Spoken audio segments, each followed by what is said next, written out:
Hello, everyone, and welcome to episode 2 of the Variety Gaming Podcast. Today, we're going to be continuing our conversation from episode 1 about the First Descendant. So, please, if you haven't already, go back, listen to episode 1 so that way you have a little bit more understanding about what we're talking about in this week's episode.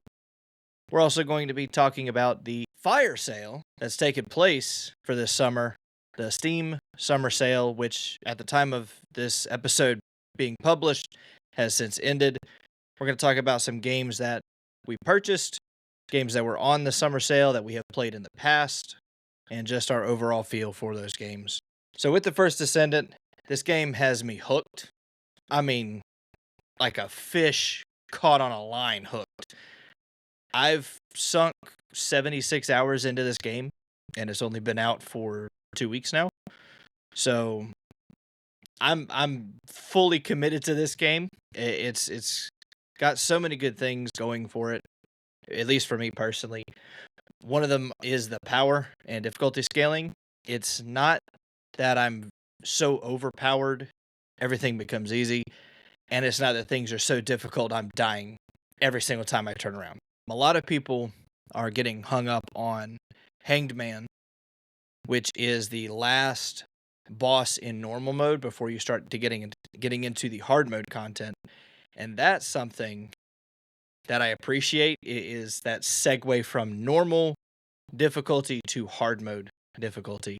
It really checks and balances where you are at as a player before you go jump headfirst into that content. If you can't get a 4-stack or at least a partner to duo some of these bosses, it does require you to at least have a basic understanding of those mechanics for these fights. So I would encourage people to take a look at YouTube, take a look at some sort of written guide, just so you have an understanding, especially if you're going to pub group with people. So you're not dragging them down, you're not having a bad time. And again, you might have that person on your group that's new to it and doesn't know what they're doing either. So it benefits everybody. Yeah, there's content creators out there who really do take a deep dive on these things. So put them to work. Take advantage of it. The grind. The grind of the game is great. It's enjoyable. I don't feel that at the current rate of the game it is too much. It is a nice even pace of grind between weapons, between descendants, between echoes and power leveling. It's been enjoyable. It hasn't really worn me out so much. Again, 70 plus hours in the game is a long time to be playing something like this where it's a grind and a continual grind. So if you feel that you're burned down on it, take a break. Don't try and force your way through it just because you're like, I gotta get to that content. Don't do that. Don't do that. The game is made to be grinded, so just enjoy the grind. Let's see. I've also got Blair. Blair is the first fire descendant I went down the path to go get. He wasn't that bad to grind. I enjoyed him. I did enjoy getting him and have been enjoying playing him recently. His ultimate's by far the thing that sold me. If you ever wondered what it was going to be like to be a firebender from Avatar: The Last Airbender, go play Blair. His ultimate's a giant fireball that you just throw and it explodes and then everything's in fire.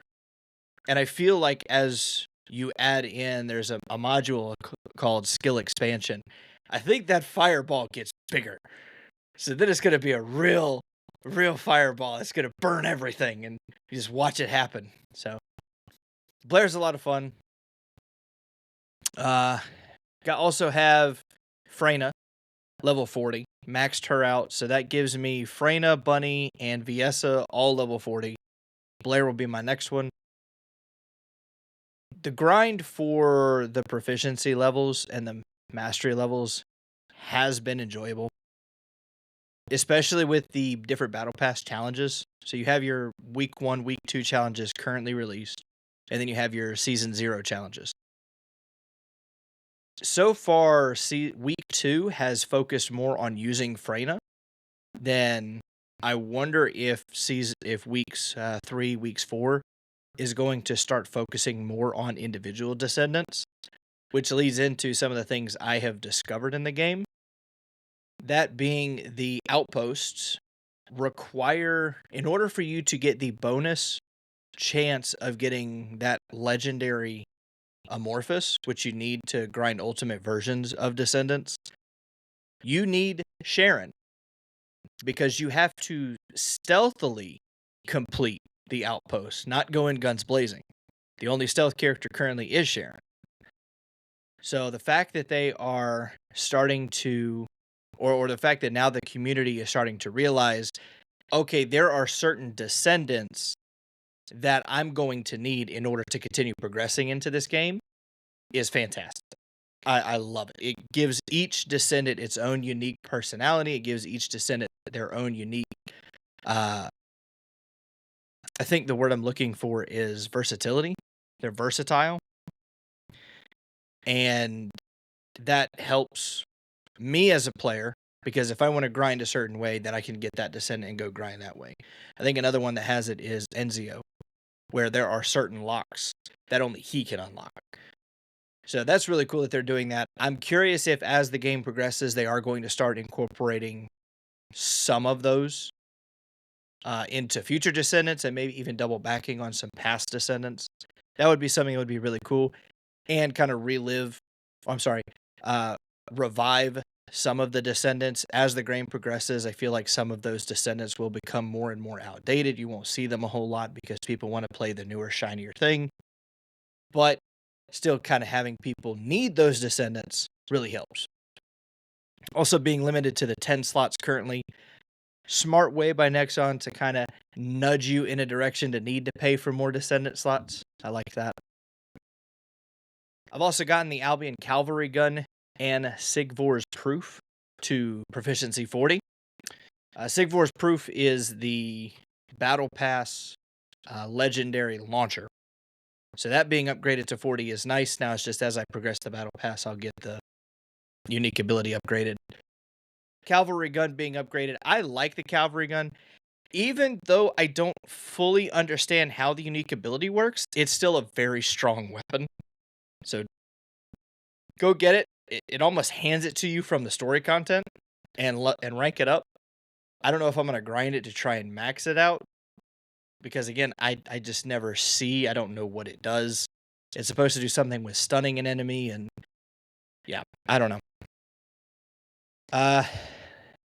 On weapon notes, Ruined Relic and the Shotgun Greg have both been unlocked. So I got another launcher and a shotgun to work with for legendary weapon proficiencies, which will be fun. Ruined Relic is actually a heat-seeking launcher. So as you fire it, you'll see that it just starts tracking to an enemy, which is really cool. For some of the boss fights, Executioner has hummingbirds that will get on it and, trigger his immortality phase a lot quicker. Having Ruined Relic has made that fight a lot easier. I just fire it up there and let it home onto him and blows, and because the explosion is so big, it hits everything. It's made that fight tremendously easier, even in hard mode. So you will need something to kind of wipe them if you're not strong enough with your base weapons. So if you can, I recommend getting Ruined Relic, something that is going to be almost handed to you when you complete the story. So that makes 6 legendary weapons so far. For me, I have started the grind for Fallen Hope, which is the assault rifle for Freyna. It's actually the best weapon for Freyna because it increases your damage as you're attacking poison enemies and spreads that poison. And, I blame Atrax for getting me hooked on Freyna. I really do. Is it actually the best weapon? So I looked at the that or submachine Python? gun. You were looking at Python, right? Yeah. Yeah. So also, hi everyone just listening. I'm Atrax. Yeah, Atrax I received literally no introduction in the beginning, but I wasn't about to interrupt him, so until he mentioned Freyna, then I had to cut in. I just kind of dove right into it. That's okay. That's what I love about this podcast. Just boom, right into the info. That's all you need to know. Here I am, I'm Atrax. Now you know There's another host on the show. Yeah. And actually, if you listened to Rhaiu and you went back and listened to episode 1, you would know that I'm on the show. So Yeah, here we I go. mean, Anyway. it all works. But no, so you were looking at Python. The only reason I say Fallen Hope is the best weapon for Freyna is because of the unique ability. It's specifically geared toward attacking poisoned enemies. So given that her whole kit is poison, it's the best thing for her. I thought Python. Now I'm immediately looking it up. Python is not. The description says something about poison or toxin, but the unique ability is dealing with stunned enemies. Oh, lame. I've been farming the wrong gun. You have been. Because I was looking at it, I was like, why does Fallen Hope? So I started reading it, but it's the unique ability that's beneficial.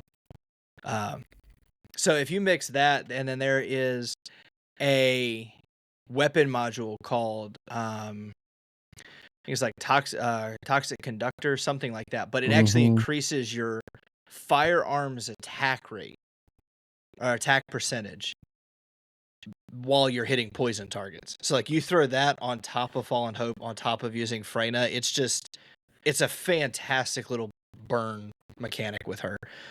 So that's really the gun. And I've gotten, without actually grinding for it, I've gotten 4 of the barrels or 4 of the stabilizers, which is funny because I actually need 5 to max it out, but I digress. I am heading in that direction. I just need the actual blueprint, and I can make it for the first time.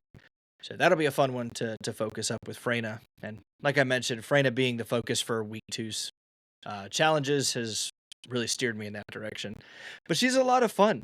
I just like watching the poison, and she does. So last week we talked about Viessa and Freyna having different ranges on their abilities. Freyna does have a range. It's just slightly further than Viessa's. So it looks like it's unlimited, but it's not. I realized that as well this week. Yeah.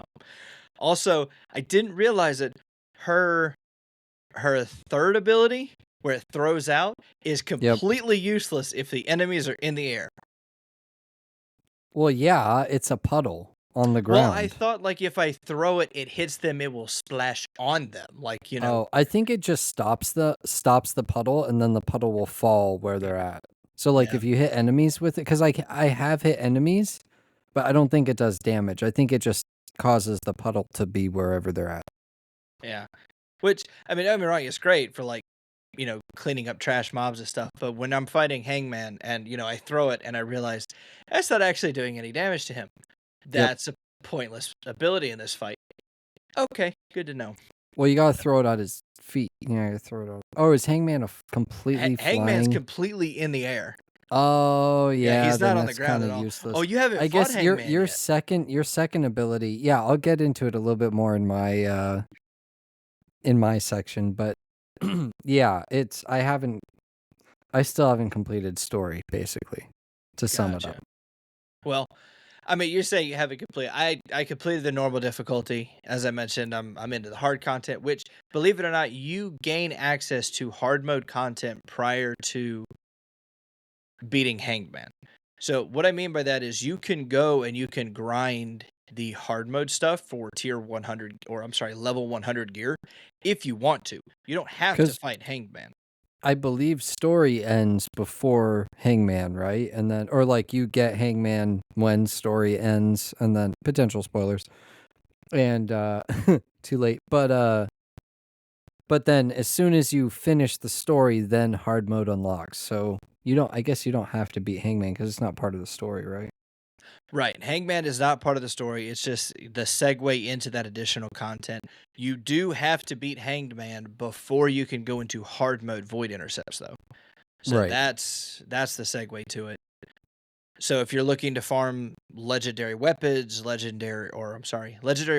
or ultimate descendants, you are going to need to beat Hangman, and then of course it's just the additional content for you to be able to continue to push. Try to fight hard mode executioner. That's what it was. Hard mode executioner. I tried to fight that. Going into the fight, you know the mechanics, you know what you can expect to fight them. That is still a different fight the health pool, the damage they do, it's very different. So you Grouped need or to be solo? prepared going into those fights. Did you play grouped or solo? I played grouped. I'm Okay. I'm a big advocate for grouping for Yeah. content just because it's like when I see that message that pops up that says, "Oh, you're short this many members, so because of that, we're going to reduce." It's like, no, I want to fight the developers at their full potential. I want to beat the person behind the screen that made this. So That's that's funny. where now for me, the grind for level 100 gear begins, needing to find specific reactors, specific external components, weapons, and having them all fused together. And that's begun for me. So I have that to look forward to as my continued playability for the game, in addition to, again, weapon farming and descendant farming. So I'm looking forward to that. That's been an enjoyable experience so far. And big shout out to Nexon.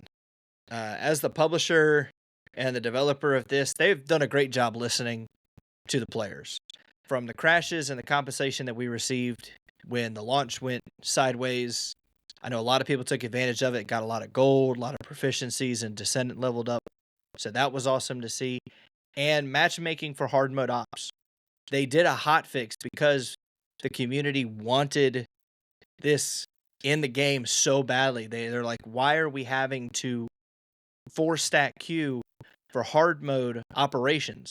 Which operations and boss or the void intercepts are two different things. Again, first episode will explain a little bit more on those things. But the hard mode ops, that is no joke.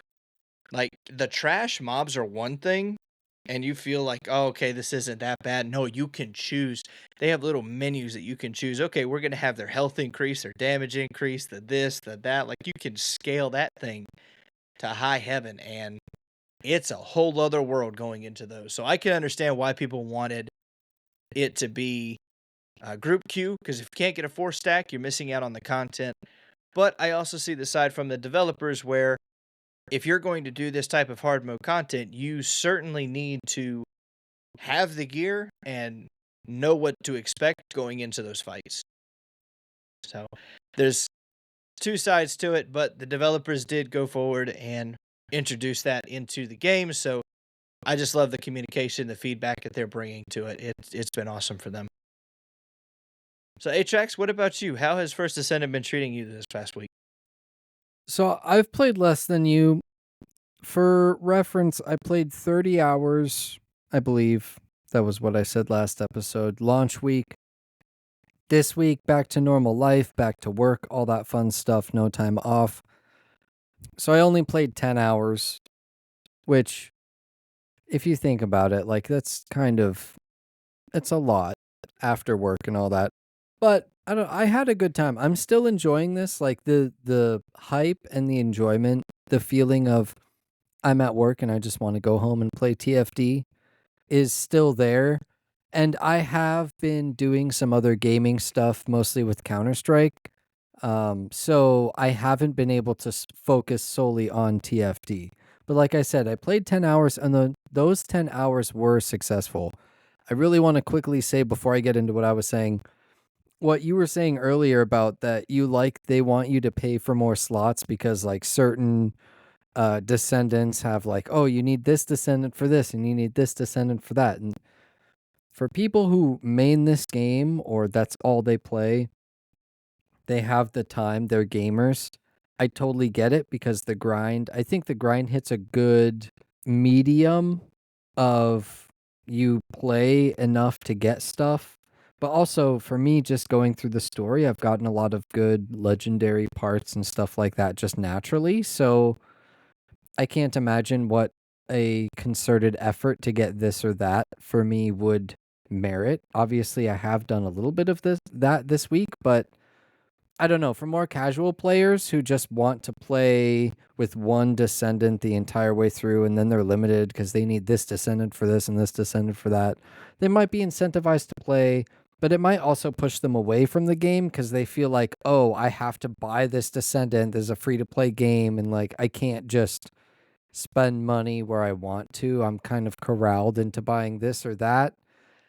I don't know. Nexon is kind of on thin ice in the gaming space for sketchy microtransactions and really weird drop rates. I don't think it's the worst thing ever. I'm just saying, like, a word of caution, I guess. Like, just I think they need to make money, true, but also let's be very careful not to make this game pay to win, or oh, just buy this Descendant because you need it for these one or two missions or like the outposts. And it's true, you can do the outposts. I've been doing the outposts that you mentioned earlier that you need Sharon for. I've been doing them without stealth. You just run in, blow the generators up, goon the elite that spawns, and collect your loot and leave. And then it's on a 5-minute cooldown timer, which is really frustrating. You can run around and there's these I think it's three little stations that you can run up to, and you can decrease the timer slightly, but it's still around at the minimum 3.5 minutes of wait time, which really sucks in between the outposts. I don't like that, but I guess I kind of get it. It forces you to do other stuff. It is what it is. It's not going to prevent me from playing the game. It doesn't ruin my game. It's just a slight inconvenience that I don't like about the outposts. But anyway, I'm done with that part. Now on to what I actually did this week. I have spent some caliber. I caved in. I bought the Dino Pajama Pack. I did it. I bought the pajama ones. So I was originally going to buy the panda pack because I really like the little panda that's holding, like he's got a little thing in his hand. But then we got all the beta rewards and I got the little bear that's holding a Coke can. So I was like, that's great. That's perfect. Instead, I'll get the pajamas because you've got the dino pajamas. I don't use the little dino head. I just keep the whatever descendant head is there, but I got the dino pajamas. I colored the Freyna pajamas green, kept the blue for Bunny. I haven't decided what I want VS's to be. Maybe I'll make it like an icy blue. Who knows? I'll have to see what paints I get more in the Battle Pass. I'm currently Battle Pass rank 35, so I've made some good Battle Pass progress. Honestly, a majority of my time was doing Battle Pass missions. Like, I'm gonna complete the Battle Pass. It will happen. In addition to that, getting more Battle Pass progress, I've been doing a lot of amorphous material void intercepts, farm certain missions, specifically for Python parts, but also a couple of Valby parts as well. I acquired Sharon, wasn't really difficult. I have no clue where I got the parts. All of a sudden, it was just like, hey, you can research these 2 Sharon parts because you have all of the materials. So I was like, oh, that's cool. I'll just research those to condense all those parts for Sharon, and maybe later down the road, I'll just, research it. And then all of a sudden, out of nowhere, oh, I only need the blueprint? Oh, that's how you get the blueprint? Done. Blueprint done. Sharon acquired. Valby, a little bit more of a concerted effort. The stabilizer was kind of a pain to get into. I needed to get amorphous materials, and then it wasn't a void intercept amorphous material, it was a void reactor amorphous material. And I really do not like the void reactors. The void intercept amorphous material relationship is really fun. Some people might not like it, but I really dislike the void reactors. For those who do not know what I am talking about, basically, in order to start a void reactor mission, you need a certain type of void shard. And in this case, it was organic and inorganic. In order to get these void shards, you need to do oh shoot, what are they called? Void fragments? I believe it's void fragments. Basically void fragment missions. In order to start a void fragment mission, you need a descendant of a certain element or ability type in order to do damage to the void fragment. And so it's not bad, the actual void fragment missions, but it's just it's like, get void fragments, go over to the void reactor, get the amorphous material. Or no, I'm sorry, get the amorphous material, then get the void fragments, then go to the void reactor, then hopefully you roll the correct thing. And if you don't, then you got to go get more amorphous materials so that you can get more void shards, so that you can get more void react. I like just do the missions, get the amorphous material. Look, I'm so flustered I can't even say the right words. Do the missions, get the materials, go to the void intercepts, do the bosses, redeem materials for rewards. That's how I like it. Other people may like the void reactor thing. I don't. I don't know. That's my opinion. Anyway, for the void intercepts, which I thoroughly enjoy, Executioner and Dead Bride solo, super easy, no problem.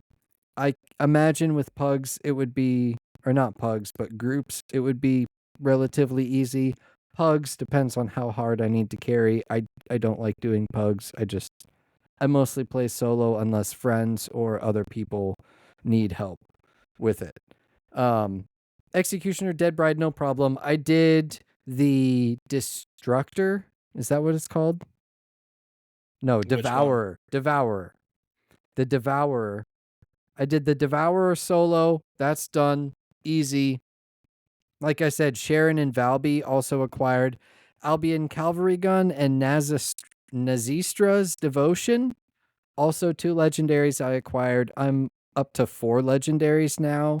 Sigvor's Rocket Launcher, the Thunder Cage, and the 2 I just mentioned. I like the Albion Cavalry Gun. I need to level it up. I'm only at level 30, weapon level proficiency 30 for that. So have to work on those and level that up. The only difficulties I've been having, gonna kind of end on, well, I haven't ended yet, but kind of a little bit of a sad note. Server disconnects, really bit of a problem. Like, they're becoming a problem. 10 seconds before level 14 wave ends, I'm about to get hopefully I'm about to get a material that I really need because it's wave 14. It's like 50% chance, almost guaranteed to get it. The last time I got gold, so hopefully it'll be like 10 seconds before the wave ends, and it disconnects me and I don't get any loot. Like, oh, I was so mad. I think I actually have it on recording. It might be playing. If you're on the YouTube version, go check out the YouTube version. Hopefully I edited this correctly. I did get that on recording that I disconnected. So yeah, I was pretty pissed off. But another kind of interesting thing, I went over to my mom's house. She's got a PS5 at her house. Played TFD on PS5. I see what you mean about the aim assist. It was so bad I turned it off. I turned it off. Completely turned it off. Love the adaptive triggers on PlayStation 5, by the way. That's really sick. But the rest of the controls, super slow compared to PC. I had to turn my sensitivity way up for the controller. It feels really slow. It's fun. Don't get me wrong. It would not turn me away from playing solely on console. Like, I don't think it makes it unfun. It's still enjoyable, but I notice a significant difference in play speed. Obviously I don't play console all the time, but I can switch back and forth between keyboard and mouse and console. Like, it's no problem for me controller wise.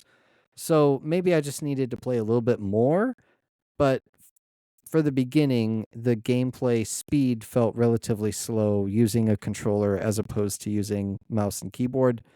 Whether you had aim assist on or off, I genuinely turned it off because it was too powerful for me.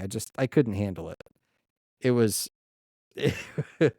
man, if you like the auto assist, I props to you for being able to get damage out because whoo-wee, it was oh man, it was not good. It was not good at all. Yeah, no, it was something when I did it, and now that you've experienced it, I see it more in the public groups. Whenever I'll do like the defense missions in Kingston or the survival run in Sterile Lands, whenever I see a PlayStation or Xbox logo, I'm like, oh man, I'm so sorry you're having to deal with that, and then I just feel bad because Yeah. like, before I came on the show, I ran one more over at the the Kingston defense mission, and it was an Xbox player who was so confident, he took the hardest side, and I was just like, if you could do it, bud, go for it." And I felt bad for him once we hit wave 11, and it just started getting to him, and I saw him try to react, and it was just like, "This ain't cut for you, man."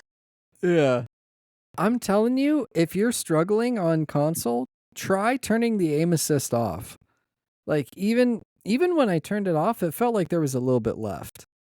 But I don't know. That's just me. That's how it is. Anyway, we are officially done with our featured game. Hopefully you enjoyed this segment. We are moving on to our next segment, our first ever Fire sale! That's right. It is the fire sale.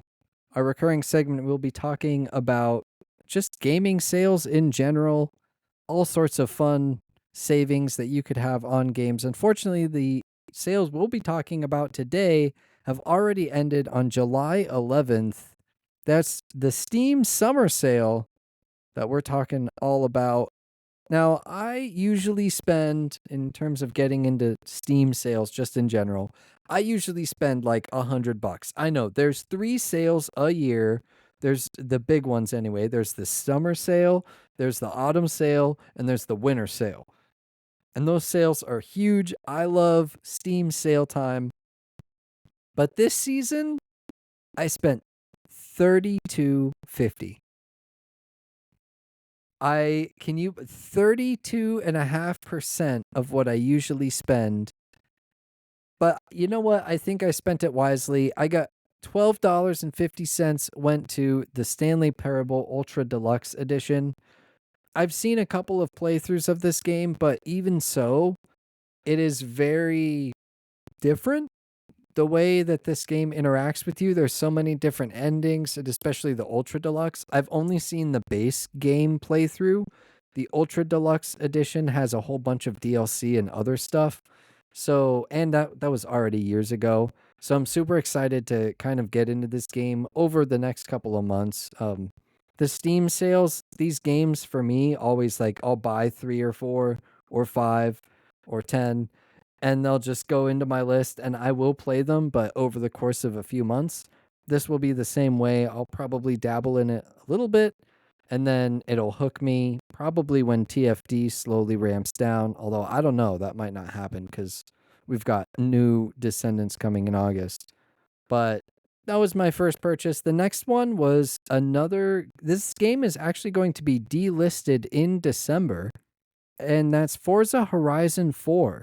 You won't be able to buy it anymore in December. Now, if you own it, you'll be able to play it. It'll still be available. You can even play online and stuff. They're going to keep the servers up for a while. And it'll still be available on Xbox, but the game that I purchased, $20 for the premium edition that came with everything, Forza Horizon 4. I've been looking for a driving game. I beat Need for Speed Unbound. That game was a lot of fun for me. It really mixed. It had a Need for Speed Most Wanted feel. That game was also on sale. That game goes on sale all the time. Highly recommend it. Some people don't like it because of like the anime kind of style that it has. But if you can get over that and just accept that it's a Need for Speed game in a different style, the core is still really good. You know, like skip the cutscenes, forget the story. It's a Need for Speed game. You're racing away from cops and, you know, making money and making your cars look sick. Like that's what Need for Speed is all about. Forza Horizon 4, a little bit more on the what's the word I'm looking for? Simulation side. It's not totally as out there as Need for Speed is, but it's like kind of in between arcade and simulation. So it's a little bit more real, but you have that arcade vibe to it. And like I said, it's going to be delisted from Steam in December. You can still play it, all of that stuff, but $20. I purchased it especially because of all the Game Pass Ultimate price hikes and, you know, Game Pass is fundamentally changing, so I might stray away from that and start saving my money that I would pay for Game Pass and just start buying Xbox games on Steam. I don't know. We'll see how it goes. Um, I had 3 games that I have 30 games on my wish list, but there were 3 that really stuck out to me. I was trying to save money this season, and these 3 were really, really hard for me to pick from, in addition to the other 2. But I decided for Stanley Parable and Forza Horizon. And the 3 that I was struggling with, Grand Blue Fantasy Relink, it came out back in December. It's an anime JRPG style, kind of like the Tales of series. But it's a multiplayer game, not solely multiplayer. You can play solo, but it's more focused towards multiplayer.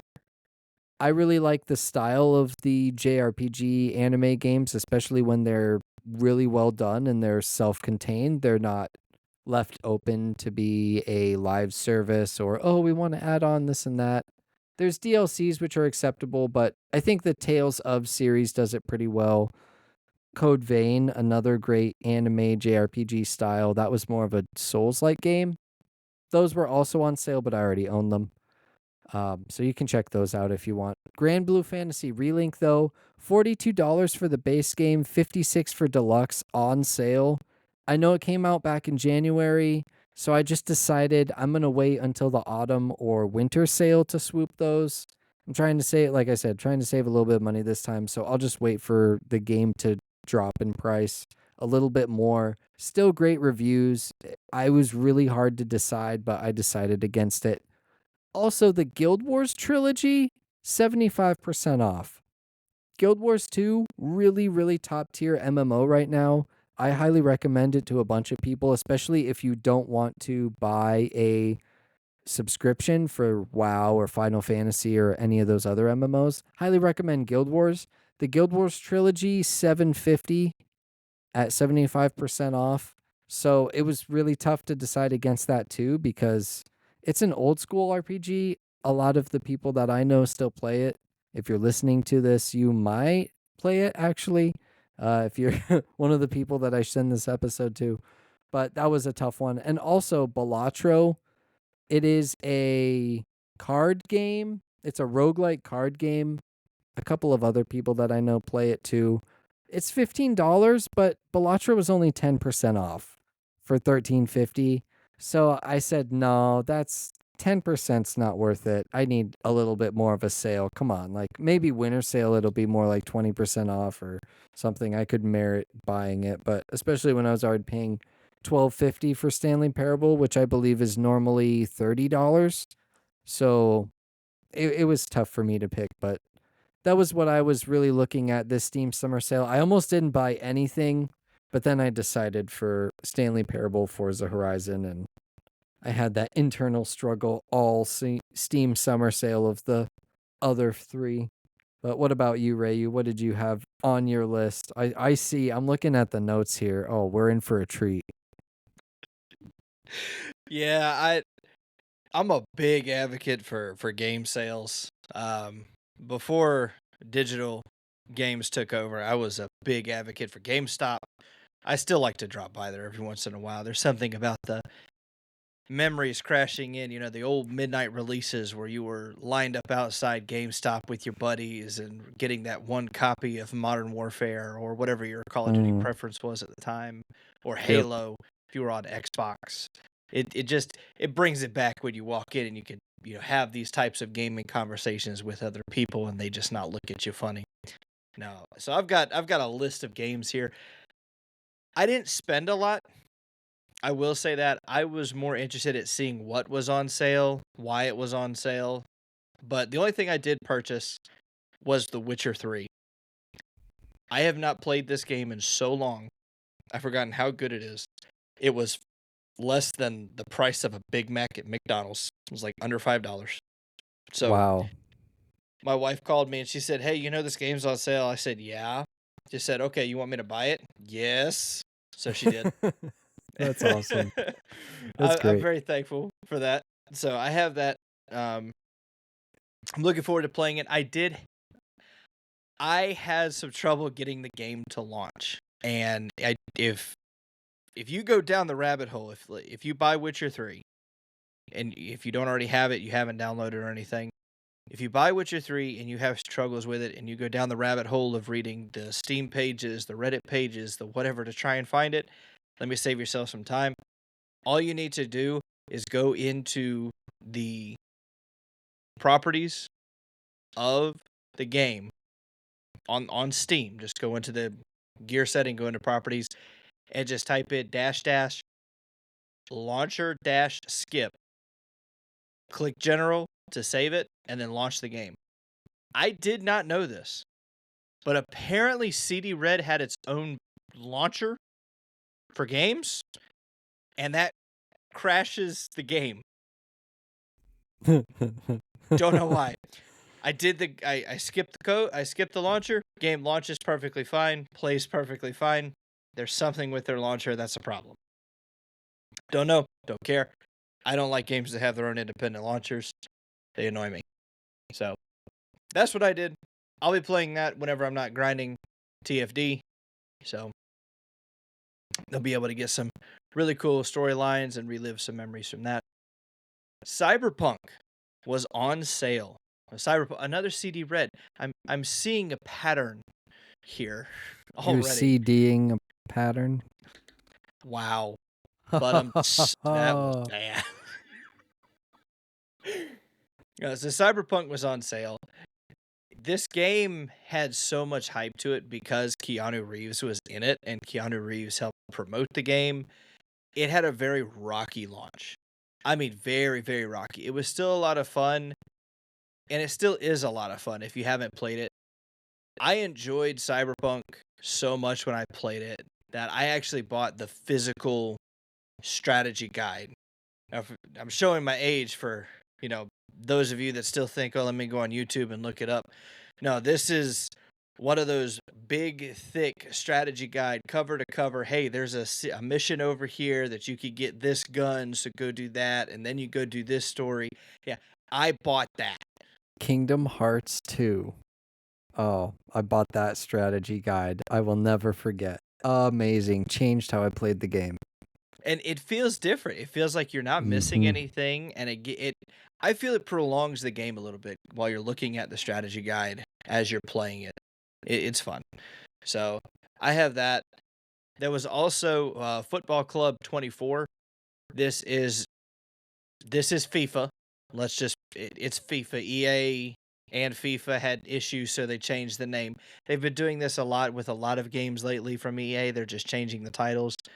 So, Football Club 24 was actually free for PlayStation users a few months ago. So I wasn't really surprised to see that game thrown on the Steam sale to try and get some kind of revenue from it.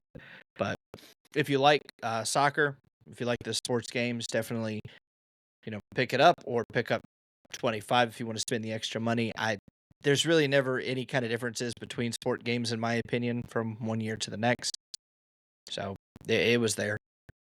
Elden Ring was on sale. Perfect opportunity. If you missed it, I'm so sorry. Wait for the next sale or pick it up now. With the DLC that has come out, it's a perfect opportunity. Pick up Elden Ring, go through it, see if it's something you like as far as a Souls title. A lot of people love it. A lot of people hate it. Pick it up and have your own opinion. That's what I say. If you enjoy it, there's DLC. If not, then, oh well. You just played your first Souls-like, I guess. Then there was Hogwarts Legacy. That was on sale. Now, Hogwarts Legacy, fun story with that. My wife's loves Harry Potter. I never was as, growing up, never really big into it, but she loved it. We saw the game coming out, but she only plays on her Switch. Hogwarts Legacy did not release at the same time on Switch as it did on PC, Xbox, and PlayStation. It launched in November. So there's a whole 6-month window that game was not out, that my wife had to wait. And I mean, avoiding spoilers, she didn't go on any social media. She didn't watch anything trying to make sure she didn't have it ruined for her. So she got it for her on her Switch. She's played it, she loved it, she was so happy. She's like, "Okay, it's not fully what I thought it was, like, I thought it was gonna be like a Hogwarts actual experience, like, you go to classes and you do all that kinda stuff," but, she likes it, she enjoys it, it's something that was different for her. I have been forbidden to play that game until she is done with it. Now, I am the type of person I go in to beat a game to beat a game, like, I'm collecting everything, I'm doing the challenges, I wanna collect everything and beat the game. I gave her a 6-month advantage. Did not touch the game, gave her 6 months to play it. I was higher level than her after the first day, just from collecting stuff. She Uh, said, what are you doing? You can't play this anymore. You have to wait till I finish it." I haven't touched it. Honestly, I don't think that game's been booted up in another 6, 7 months. I don't know if I'll ever get to finish it. I'm not you're allowed to like, play. Sweetheart, I don't know if we have enough life left in us for this." So, but it is good. I really enjoy the combat system for it. The spells, the magic is really cool. I love the cosmetics and the costumes. That is by far my favorite thing with Hogwarts Legacy is the costumes. I've got like this leather dragon slayer armor with a oh, what's it? I forget the actual name for it, but if you've ever seen the that British TV show with the mob, I can't remember the name of it now. Peaky Blinders? Peaky Blinders, thank you. If you ever see the Peaky Blinders, the hats that they wear, that's the hat that I've got on my character in Hogwarts Legacy with the leather dragon scale cloak. Okay. Like it's almost like a newsboy cap. Yeah, like Yeah. that. Yeah, so Yeah. that's what I'm I rocking. It love looks those really cool caps. in the cutscenes. I'm just like, that's awesome. I don't want any other costume. This just looks too good. So that's fun. Let's see. Horizon Forbidden West. I'm excited that this was on sale. That one had another DLC that dropped as well. I haven't finished this game. I did get it on PS5, and it's really good. I love the fact that the story picks up right from the original Horizon story. So if you're a big continuation person, the game's really good. If you like action RPGs, then this is a perfect one as well. It's a really cool story. I love the combat. The crafting system's really cool. The challenges are fun, and the world's just beautiful. It's a great game. So if you missed it, keep an eye out for it again. I have no doubt that this game will go back on sale. Speaking of action RPGs, we also have Jedi Survivor. I say action RPG. The current look of Jedi Survivor, I feel is almost Souls-like. It Dude, Jedi feels, Fallen Order was too. yeah, Jedi It's Fallen Order and that. it's Star Wars Souls like. It's like, okay, the easier difficulties are for everybody, so you don't have to. It's like the easiest. If you want to call it a quote unquote Souls game, then it is literally the easiest Souls game ever.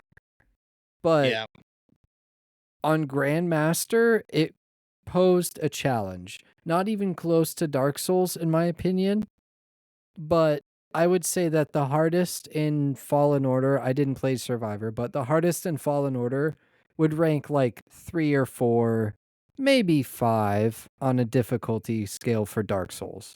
So, like, really not close to difficult, but still a good challenge.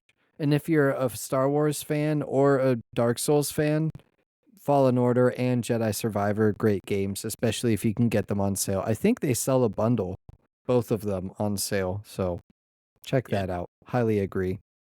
Normally they do. Survivor again. I haven't played it. I barely played Fallen Order when that game was out. I'm a big Star Wars fan, but there's just something that I just can't fully commit to buying Fallen Order or Survivor. It just something just doesn't. And maybe it's the Souls aspect to it. Maybe that's what it is. I don't know. But Modern Warfare 3. Seeing Modern Warfare 3 on sale. I haven't touched this since the game launched. And it's not to say that it's not good. I don't have an opinion because I never played. I did not play it enough to fully develop my own opinion. It felt different than it did in the beta days. If you like shooters, if you like Call of Duty, it's the next title. I'm more inclined to wait for Black Ops 6, which was been announced that it is gonna be coming out, and there's gonna be zombies in it, and it looks almost like it's gonna be some of the classic stuff that we enjoyed from our younger days of Call of Duty. So I'm hoping that that's the game that'll bring me back into shooters. Until then, not so much. My quick opinion on that, I paid full price for Modern Warfare 2. They said they were going to support it for 2 years, and they didn't. So, I'm not spending any more money on any more of those games. If someone wants to gift it to me because it's so good they want me to play it with them, totally happy to. It's not that I will never play it. It's I am not giving that company any more. Well, okay. I'm not giving them any more money for Call of Duty. I still play World of Warcraft occasionally in some other games, but no more Call of Duty money. I'm done. I'm out. Nah, I can Not even understand. on sale.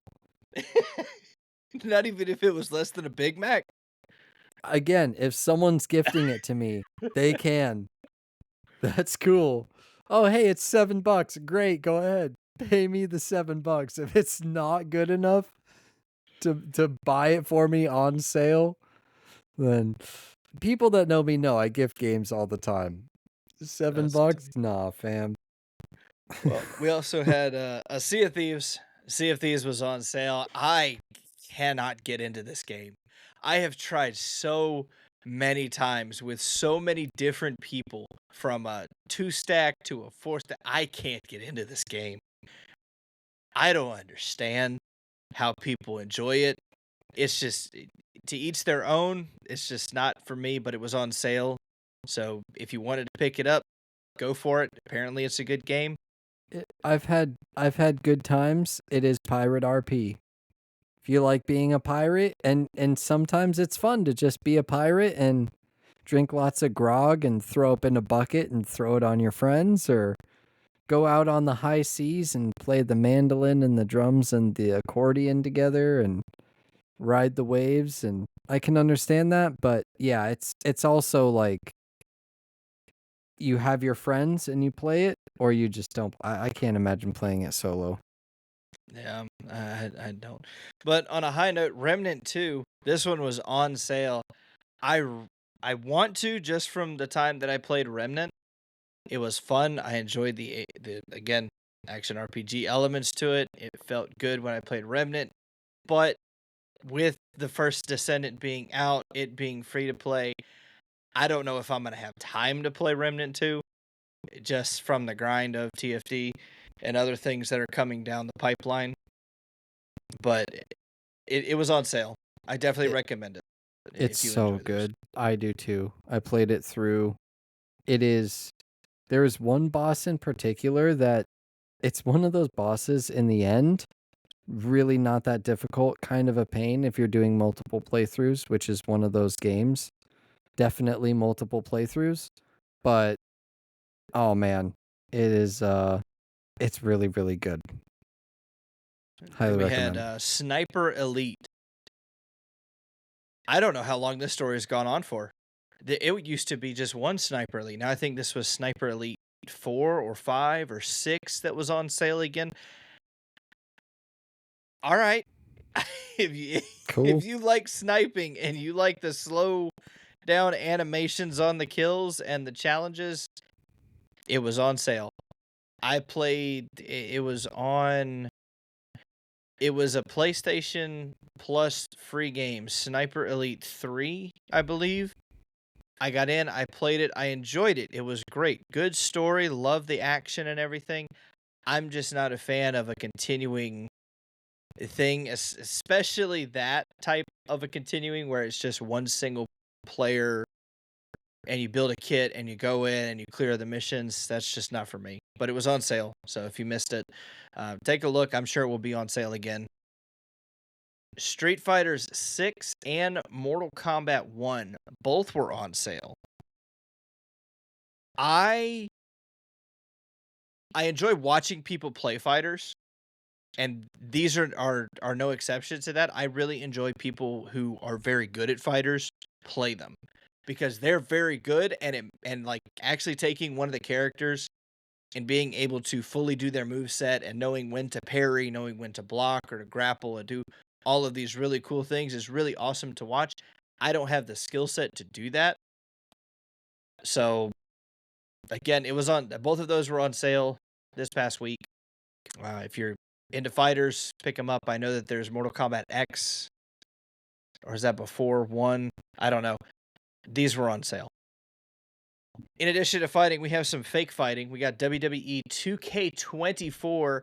The American Nightmare was on the cover. Cody Rhodes. I'm a big wrestling fan of old school wrestling. I don't know about this new age stuff. I haven't really gotten into it, but I enjoy the older wrestling like Stone Cold Steve Austin, The Rock, and all those guys.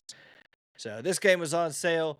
I always like the wrestling video games. They're really cool to take a created character through the wrestling storyline that they have created for us. That is the one thing I will always advocate for buying a wrestling game, is that the story does change year over year. At least in my opinion, it has. Those that are more diligent and play these games more regularly than I do might disagree with it, but they're really fun. There's nothing like beating up people and holding a championship belt over somebody that makes you feel good. This next one that I had, I really think that someone at Steam made a typo. Mass Effect Legendary Edition was $6. I'd still pay full price for that game. Yeah, well, that's not just one, that's all three. Yeah, $6. That's And they're crazy. remastered. Yeah, that's top tier. Like that, if you didn't buy anything except that, you made out for this summer sale. Hands down. Definitely a good game. Another fun action RPG. We had Monster Hunter World. This is something, again, just one of those fight the monsters, break off parts, go back to town, make new weapons, hunt them again and harder. I always feel overwhelmed with this particular type of game. There's just too many weapons, too many fight variables. It makes it difficult for me. There's a new one, really quick. There's a new one, Monster Hunter Rise, and I think World is better. So, and it's usually cheaper. So if you can find it on sale, Monster Hunter World over Rise, in my opinion. Well, there you go, Monster Hunter World. The last one I had my eye on, Baldur's Gate 3. This one I'm shocked that this was on the Steam sale. This just won Game of the Year. Again, I feel that most people, including myself, would still pay full price for Baldur's Gate 3. Me too. The only thing, I need a full dedicated group to go run Baldur's Gate 3. This is not a solo game for me. Agreed. Well, thank you guys so much for hanging out with us for this episode as we touched on our wonderful experiences that we've had this week with the First Descendant. We've covered the fire sale that went on with Steam. And I know what I'm looking forward to next week is our takes on Once Human, because that released, if you missed it, and that's going to be a fun game. We're going to go in depth with what Once Human is, who they are, as well as just our overall experiences with it. Solo, maybe some duo action if I can get Atrax in there. And then as well, we're also going to be talking about betas on next week's episode. There's a lot of open betas, closed betas, alpha betas, technical tests. There's a lot of different things that go into beta testing, and Atrax and myself have been a part of a lot of beta tests, games that have succeeded, games that have failed. We're going to talk about it. Did you enjoy the episode? Well, you can find us on other platforms, you know. There's one of three that you're listening to, Spotify or YouTube, or we're trying to get Apple working. We've had some troubles, but we will get Apple working soon. If you're listening to this in the future, no doubt, hopefully Apple is already available. Be sure to rate the show. We're also available on X, Variety Games Pod. We couldn't get Variety Gaming Podcast in there, but Variety Games Pod, easy for us to find. And what did you buy on the Steam sale? We would love to know. Tell us in the YouTube comments if that's where you're listening, or in the Spotify question. We're going to try out this Q&A. And be sure to let us know, what did you buy on the Steam sale? We would love to hear about it. We'll see you next week.